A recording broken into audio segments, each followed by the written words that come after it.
Welcome to This Horror Real. My locked bedroom door slowly opened at 3:12 a.m., and I froze because I had locked it myself before going to sleep. I didn't move at first, I just stared at the dark hallway spilling into my room while the little blue charger light near my bed reflected across the floor. The door kept opening inch by inch until it stopped halfway. Then the hallway floor creaked once, slow and heavy, like someone had shifted their weight right outside my room. I lived alone. Nobody else was supposed to be there. Then the doorknob turned slightly again, like whoever opened it was still standing there holding it from the other side without making a sound. I rented a small second-floor apartment in an old building where every pipe, vent, and floorboard made noise after midnight. That's why I had a routine before bed. I checked the front door deadbolt, the balcony lock, the kitchen window, and my bedroom lock every single night before sleeping. A few months earlier, someone had tried opening my apartment door around 2 in the morning, and ever since then I became obsessive about checking everything twice before bed. That night, I clearly remembered locking my bedroom door before climbing under the blankets. I even remembered hearing the lock click. Seeing that door standing open made my stomach turn immediately because it meant someone had unlocked it from outside my room. I slowly reached for my phone under the blanket without taking my eyes off the doorway. The screen lit up. 3:12 a.m., 4% battery. My apartment felt wrong in a way I still can't fully explain. Usually I could hear traffic outside, TVs through the walls, or neighbors moving upstairs, but right then, everything had gone completely silent. It felt like the entire building was holding its breath with me. Then I heard breathing from the hallway, slow, controlled, close enough that it sounded like whoever it was had their face near the opening at my doorway. I stopped breathing just to hear it better. Then the breathing stopped too. I kept trying to force normal explanations into my head. Maybe the lock slipped. Maybe the air conditioner pushed the door open. Maybe I forgot to lock it. But none of those explanations matched the shadow under my doorway. Someone was standing there. I could see the shape blocking the thin strip of hallway light beneath the door. The shadow shifted slightly like somebody balancing carefully from one foot to the other. I whispered, "Hello?" The shadow immediately moved backward. Then, a second later, a floorboard creaked farther down the hallway, like whoever it was had slowly stepped toward the kitchen. I finally sat up and pointed my flashlight toward the hallway. Nothing. Empty hallway, empty kitchen entrance. But the small table beside the wall looked totally different. My keys were sitting there instead of on my dresser where I always left them before bed. Worse than that, my apartment key was turned sideways like someone had grabbed it quickly and dropped it back down after hearing movement from my bedroom. I stared at the keys for several seconds before realizing something even worse. My car keys were missing from my key ring completely. I slid carefully out of bed and pushed my bedroom door almost shut again without locking it. I was terrified the lock clicking would tell whoever was inside exactly where I was standing. Then I heard a soft tapping noise from the kitchen, glass against countertop, just once. Quiet, deliberate, like someone standing in the dark kitchen tapping one of my cups with their fingernail. My entire body went cold. Nobody should have been inside my apartment. Nobody even knew my schedule except a few coworkers and my ex-boyfriend. Then I heard another sound from the kitchen, one cabinet door slowly creaking open. I tried calling 911, but my phone flashed another low battery warning before the call connected. 3%. I plugged it into the charger beside my bed and crouched low against the wall, waiting for enough power to try again. That's when I heard the deadbolt at my front door slowly turning from inside the apartment. Once, stop, then back the other direction. Whoever was inside wasn't trying to break in anymore. They were checking whether they could leave quietly without being noticed. Then I heard something worse than the lock, a soft metallic jingling sound coming from the hallway.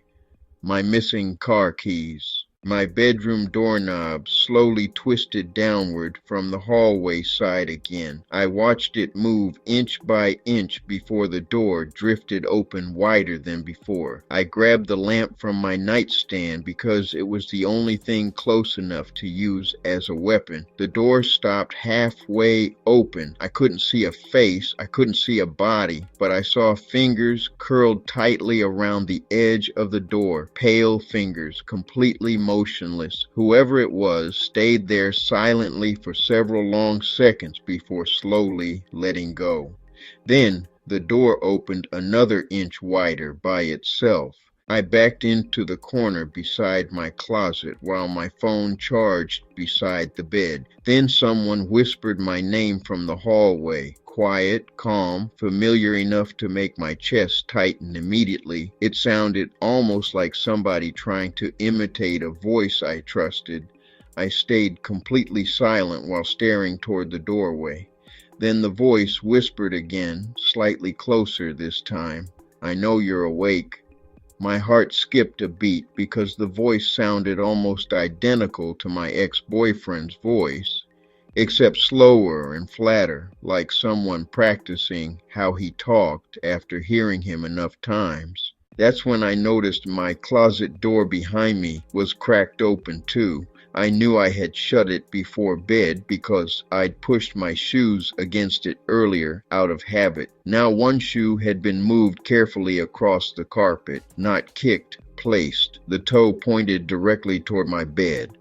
My flashlight shook in my hand while I stared downward and noticed something darker near the closet entrance. Dirty boot prints.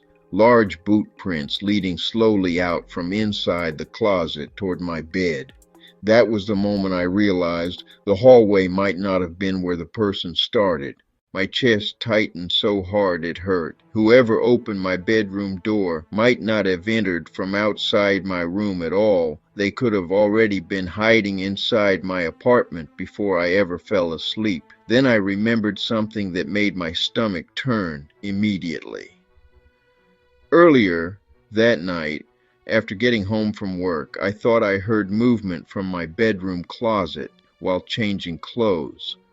I ignored it because I assumed the building pipes were making noise again.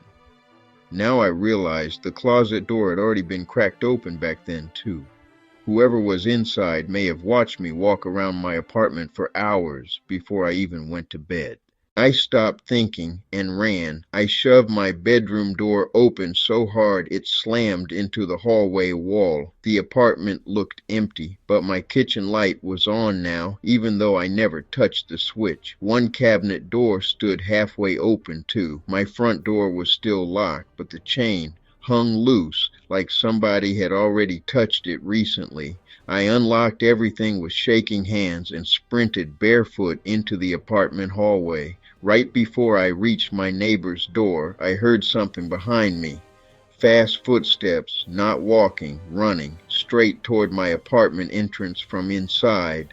Then my bedroom door slammed shut violently hard enough to shake the wall. My neighbor opened her door after hearing me screaming for help. She called the police while I stood shaking in the hallway, trying not to look back at my apartment. Officers searched every room carefully, but nobody was inside anymore. No broken locks, no forced entry, nothing stolen except my missing car keys, which suddenly reappeared sitting on my kitchen counter during the police search.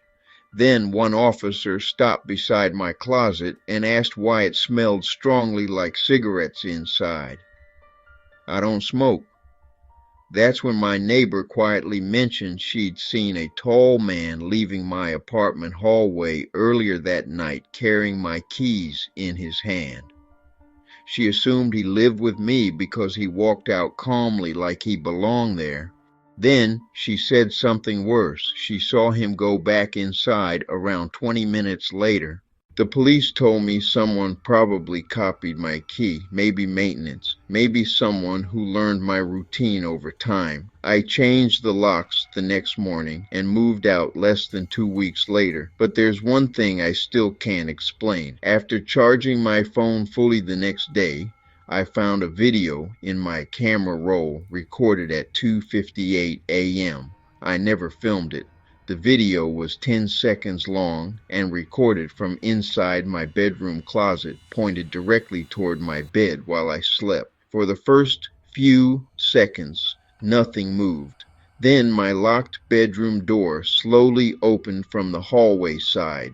At the very end of the video, right before it cut off, somebody whispered quietly from behind the camera, "Don't wake her up yet." If you ever wake up and notice one small thing inside your room feels wrong, trust that feeling immediately. People ignore strange sounds because they want a normal explanation, but sometimes someone has already been inside long before you realize it. And the scariest part isn't hearing your bedroom door open. It's realizing somebody may have been close enough to watch you sleep for hours before you ever woke up. Subscribe to this horror reel for more stories that feel way too possible to ignore.